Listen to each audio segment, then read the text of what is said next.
might be able to tell, perhaps from my voice and general demeanour, that today I'm not keeping so well. I've got something horrible, lurgy-ish and flu-ish, and I've been in bed most of the day. It's my own silly fault. I've been out a few late nights this week, getting quite cold without adequate warm clothing on, not eating properly, and yeah, my immune system has gone, oh, time for you to have that cold that's been knocking at the door for a few months. So there we go, that's what I've got. But I shall try not to cough and snort too much through this recording, because we're going to look at some fun things. We're going to look at some more classic White Dwarf things. So without further ado, this is February 1980, I've lost the year, 1986, February 1986, and February 1991. Okay, this is what we're going to do. Right, let's get on with it. Okay, here we go, we're in focus now, and not too much shine on there, I hope. I should be able to read these alright. So this is White Dwarf 74, February 1986, and this is one of those also serendipitous things that I'm discovering a lot doing this series. For Christmas I got Dice Men. That's the Ian Livingstone and Steve Jackson story of the early days of Games Workshop, talking about various things, and at one point in there they describe Ian Livingstone stepping down as the editor of White Dwarf, and here it is, that very edition where Ian Livingstone signs off and stops being the editor. From here on in, Ian Marsh is the editor of White Dwarf. Well, I say from here on in, we shall discover just how long Ian Marsh remains as the editor-in-chief at White Dwarf. So yeah, I think we can expect to see some changes over the coming issues, but we're still where we were for this time. This is an odd thing. Look, here's discussion of the board game Superpower. I also reading Dice Men, and here, reading them talking about how lots of people were playing Diplomacy and other sort of board games that we would maybe not rate highly, although I like Diplomacy. It takes a lot of doing, but other board games that were clearly common and prolific at the time, but that we would not necessarily rate so highly these days, now that the Euro board game thing has shown us how great a board game can actually be. And Superpower is definitely one of those board games that it's really a sort of prolonged token-based Avalon Hill type board game for people who like to leave a game set up over months and months and months of playing it. But we've not seen discussion of board games. It's been mostly role-playing games, with the exception of Talisman, of course. So it's interesting to have a board game flag up in White Dwarf. It's nice to see War with the Newts pop up here. If you've not read War with the Newts by Karol Čapek, it's well worth reading. It's a satire on colonialism from a sci-fi perspective, and it's well worth a read. Reviews here, we've got the Pendragon Companion, and it's been very much pointed out that the Pendragon Companion, which has all of the campaign, the Pendragon Campaign rather, supplement, is like the entire point of Pendragon, so it's a bit mean for it to be there as a separate entity, especially with a hefty price tag on it. Should really be part of the main game, is the point of their review. Some more letters, we'll go there. We've got the AD&D adventure Terror at Trollmarsh, with this quite cool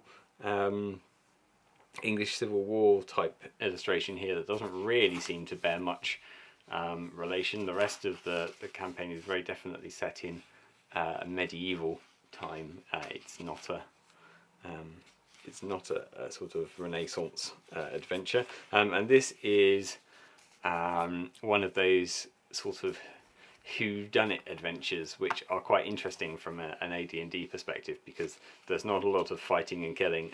It's a kind of adventure that I quite enjoy playing, but I can't honestly say that I think it's the most suitable adventure to run for AD&D. But of course, if you've got people who are happy to play in a narrative style and only really use the rules when they absolutely have to, which is how I like to play my role-playing games, then it's great. And it gives you a list of the inhabitants of this Troll Marsh Manor, and a timeline of events, and your players get involved in it as and when they like, basically. So it's a plot that plays out without the intervention of the characters, that you can invite the characters to get involved with, and they're basically trying to solve a series of murders, prevent further murders, but of course there's a plot twist in all good murder mysteries. Here's a discussion of lycanthropy as opposed to wares. It makes that distinction quite clearly. We're not talking about were creatures here, we're talking about lycanthropes that are different, so this article claims. It's very much a discussion of the bestial nature of the human soul and how that can physically manifest. So philosophically, interestingly, an interesting take on the subject.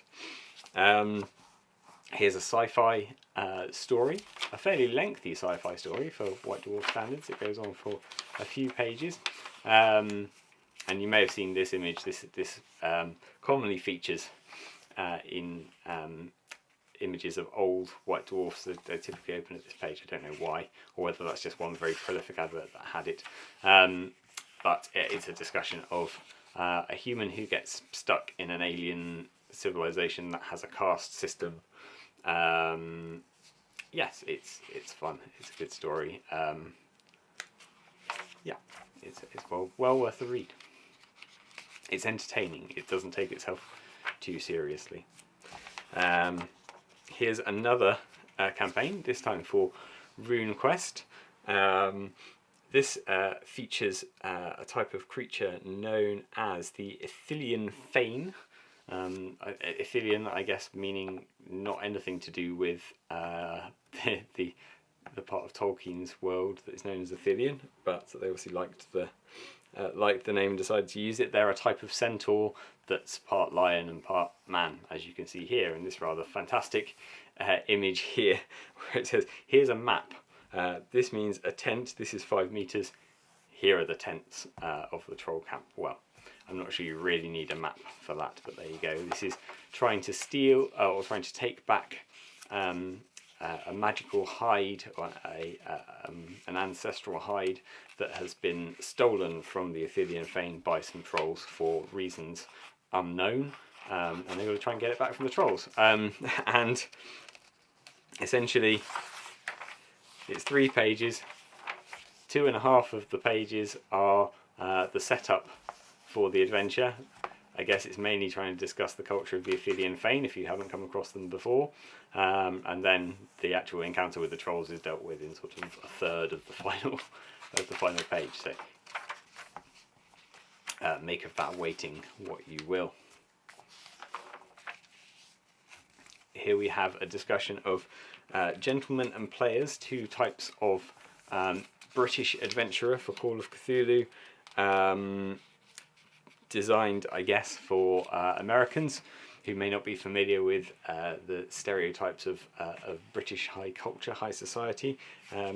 Tips for how to play a gentleman character, and how to create a player. So a kind of how would you describe that? A cad, a bounder, a imposter. Yes, a ne'er-do-well, all of these things. So tips for playing those 2 characters in a fairly stereotypical way. A note on not bards per se, but the learning and use of musical instruments in AD&D. So you don't have to be a bard to learn them, but it sets out a long-term practice scheme with appropriate mentoring for the learning of various instruments in particular groups, I can imagine it being quite a niche thing that you would need to do, but AD&D is nothing if accommodating for niche players. Here's the second part of Thrud Goes Discovering. We missed the first part because I ended up not having that White Dwarf in my collection, but in this instalment, Thrud and his colleagues go adventuring, and guess how many of Thrud's colleagues make it with him back out of the dungeon. Not that many. Here are some there's more discussion on the origins of superheroes, more interesting origin stories for superheroes in Golden Heroes. The Travellers get another full page, but I'm very pleased to see, if we skip forwards a little bit, I'm very pleased to see that Gobbledygook has also got himself an entire page here where he's taking on the gnomes. In between them, we have this very lovely spread. Again, Joe Deaver talking about dioramas. So this is part 3, I think, the final part of his discussion on things for dioramas. Making trees, take note of this one and watch next week's video, because this is another one of those weird coincidences where in the same month, but in this case 10 years apart, we are discussing a similar subject. We're going to be looking at making trees in the 90s as opposed to making trees in the 80s. Also discusses how to make a little title label for your diorama and how to come up with a name. And then a discussion of these photographs, marvellous large-scale tyrant on his throne, some cool troll and halfling. Of course, a great spined dragon there in classic great spine dragon conversion terms with chains and things hanging off. And again, keep that in mind when we look at one in 5 or 10 years time. Not a great spine dragon, but we're going to be looking at another Golden Demon entry that is preserving this sort of trend for detail. Excuse me. And then some more bits and pieces. What there is no discussion of here is this little bar down here. So we obviously got a Clegg and one of the Dark Judges, and some Chaos Knights and some kind of impy creature, but it doesn't say for some reason, hey, look at our Citadel Judge Dredd figures. Oh well, never mind.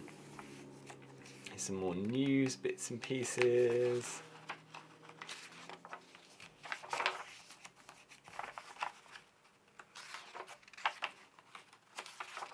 And lots of adverts. And here's another full colour advert for that Superpower game that we looked at in the beginning. Right, there we go. Oh, and Oriental Adventures. Again, an interesting thing, given that I was having a conversation with a friend just yesterday about the content of Oriental Adventures, and here it is on the back cover. And I think this was actually reviewed. Yes, here it is reviewed in the open box thing.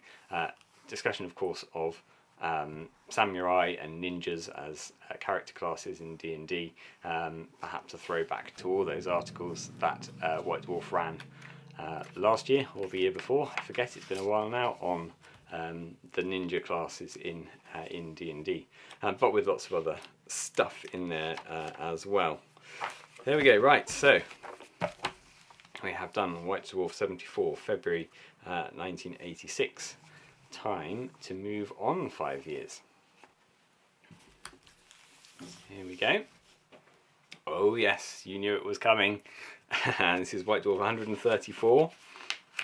This is February 1991, and we are on a special Heroquest and Space Crusade issue. So you know this is going to be good, or at least you know this is going to be something that I'm interested in. Hooray!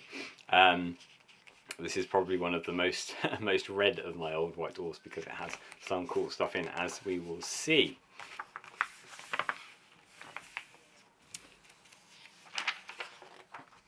First cool thing under Citadel News here. So this is a discussion of Heroquest and Space Crusade expansions that are coming out.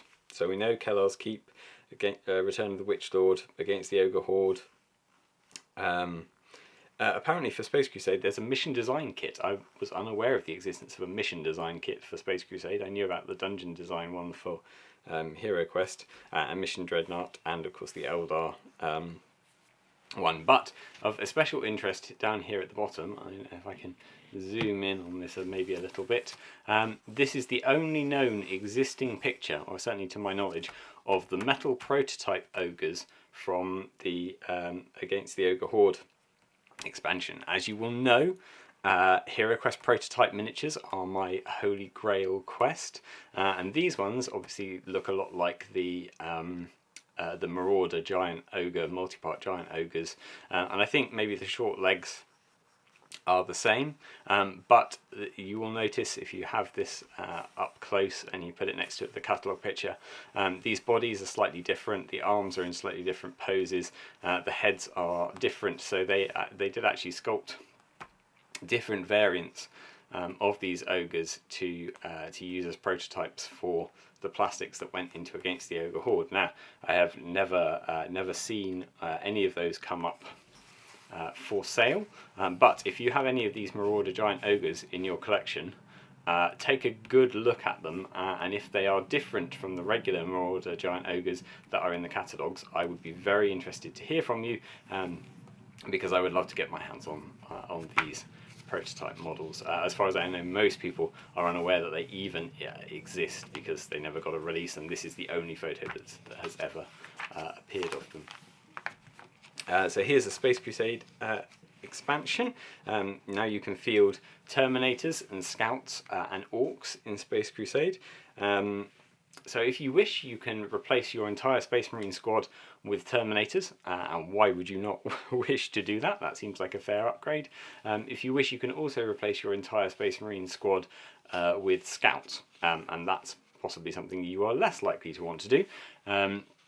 But the Scouts do have a benefit of being faster than the Terminators and the regular Marines, and also they have this thing where they can dive out of the way of fire because they're more sort of lightly armoured, so they have more sort of ducking and diving capabilities. But I think really, on balance, unless you're determined to play as a Scout, they're still not as good as playing as a regular Marine or as a Terminator. But if you're playing the old Hammer mindset of things, it's not necessarily about being good, is it? It's about playing to character and to storyline. So you may want to take Scouts, and now you can. You can also take an Orc mob in.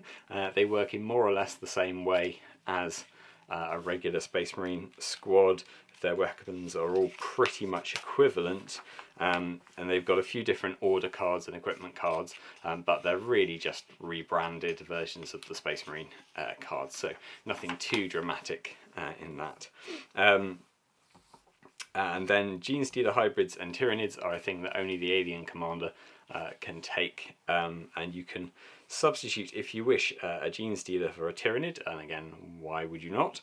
Or you can substitute it for a couple of hybrids who have access to missile weapons.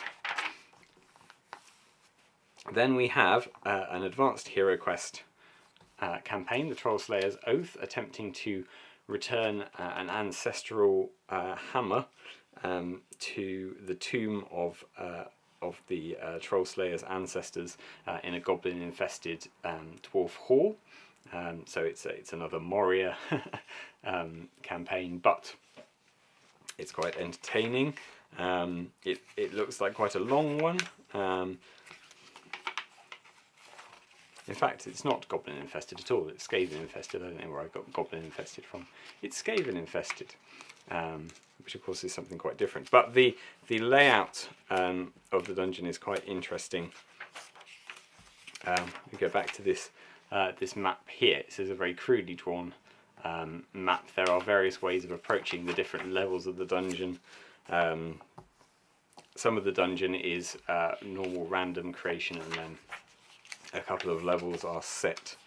Yeah, so five levels of dungeon, so it's going to take you a little while to work through in brutal Heroquest fashion.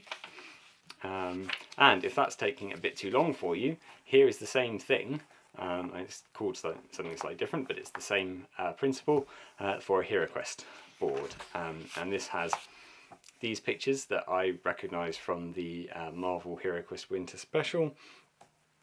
The first time I saw Skaven and the Rat Ogre and the Troll. This troll from this picture I consider now to be the definitive cave troll that Games Workshop have ever produced. And you'll notice that this is a white seer, not a grey seer. So for a long time I knew of the existence of white seers, and I heard of the existence of grey seers, and I thought, well, Gandalf the Grey is better than Gandalf the White, of course, so white seers must be better than grey seers. It turns out from the Skaven army books that white seers are actually less good than grey seers, apparently. But I liked the idea of white albino chaos rats as being the magic user types, that it being a sort of genetic trait. So I prefer to have all of my seers, my warlocks and things as white seers rather than grey seers. Here's a pretty impressive goth orc warband created by Andy Chambers, and the first appearance of this character, Gazgul Magurak Thraka, that common pun on Margaret Thatcher, of course, a warlord who nobody particularly likes, of course, and an example of how he went about populating his army from the army list, along with this quite cool, I like these goofy cartoony sketches here that are clearly Andy Chambers' own sketches, but they're quite fun. His iconography that's going on here, and this article on how then to paint them. Further on in the magazine here, we've got, where is it? We've got an account of step-by-step here, but we haven't actually got a step-by-step.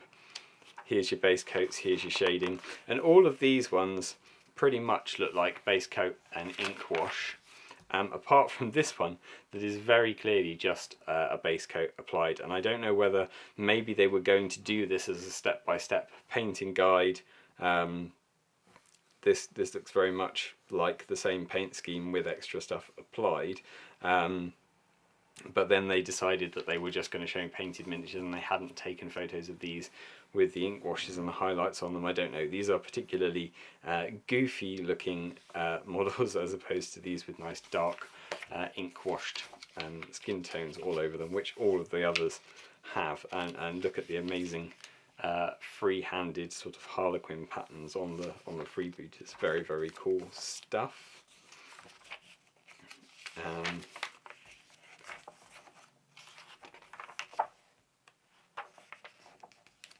Here's that troll. Doesn't look so good in blue, in my opinion, but I still think the best troll. Certainly, I like these trolls. I like the old stone trolls, but they're not as good as that troll. But that's often the way with nostalgia, isn't it? The first thing that you see is the thing that you like most. Here's another Dave Andrews and Phil Lewis modelling article, this time for 40k. And we're building orc huts out of foam core and textured filler and coffee stirrers. Good old classic way. I think they use balsa wood actually rather than coffee stirrers, but a good old classic way of making some of that scenery. Here's some cool pages with some amazing looking harlequins. Makes me think maybe I should have gone more colourful on my harlequins, but you know, you have an idea in your head and you go with it, and I can't bear to strip most of the time and start again. So I'm leaving stuff as it is, but this is Richard Wright, Adrian Dyson and Steve Mussered.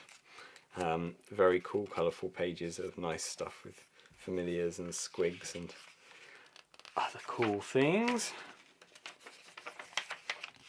Here's Orc Warbands in Advanced Space Crusade by Jervis Johnson.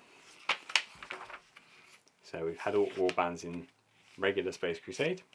Here they are in Advanced Space Crusade, and this is really a sort of summary of the Orc lists from Here We Go, just with sort of Space Crusade or Advanced Space Crusade tables instead. It's really a concise account of the Orcish race with these glorious Paul Bonner I guess the idea is that you're creating a freebooter mob that's wandering around in space finding stuff.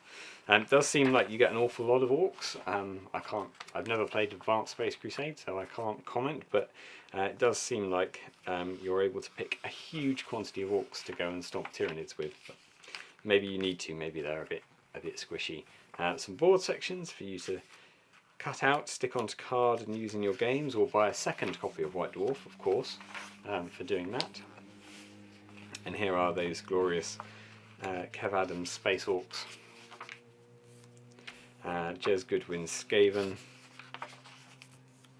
The epitome of the golden age of Citadel miniatures, in my humble opinion. I know Jez sadly would probably not agree with me, but I think the same, and I think a lot of people do think that. And then here's another look at that marvellous Goth warband attacking some Eldar. There we go. Right, so that is 2 more classic editions of White Dwarf. Join me next week for another one. Take care.